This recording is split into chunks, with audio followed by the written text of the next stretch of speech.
There was a time when speaking Māori was the dominant language in Aotearoa, until the decade of the 1800s saw the flow of European settlers increased.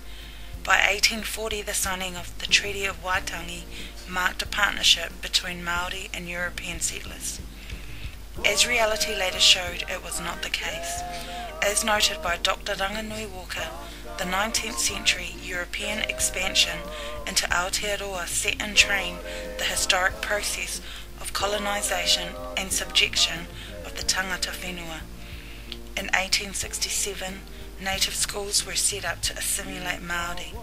By the turn of the century, authorities banned the use of Māori in schools, and for 5 decades, corporal punishment enforced the suppression of Māori language. In the 1970s, statistics revealed disastrous effects on the loss of Māori language.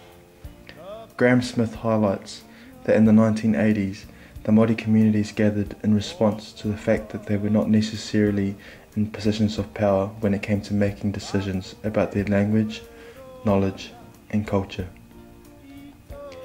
At a major hui in 1982, Māori elders along with the Māori community discussed the ideas of revitalising their language through the development of immersion preschool language nurseries, which resulted with what is now known as Te Kohanga Reo.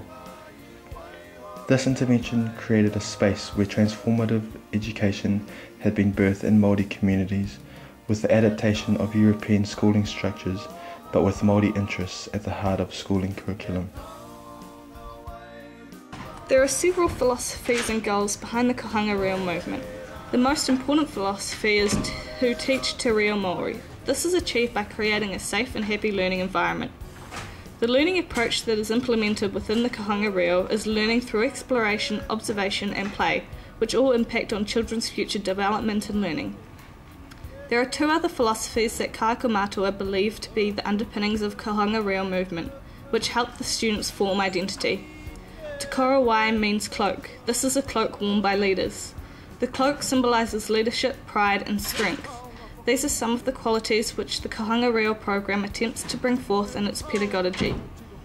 Te Whāriki means mat. Te Whāriki is the representation of a person's life and identity. The mat is made up of everything that has made a person who they are. If the person misses out one influential piece while making their mat, then the Te Whāriki will fall apart. The final philosophy is that the Kohanga Reo is based on the whānau. The movement cannot move forward without the help of whānau involvement. My language is my awakening, my language is my strength, my language is my adornment. Colleen Morohu, who helped run the kohanga in Tuwharetoa in 1983, speaks of the challenges and successes whānau faced in the establishment of their kohanga. The facility was run out of a spare classroom at a local primary school. Originally operated under the Māori Affairs Department, the kohanga was granted $5,000 annually. None of the teachers were paid.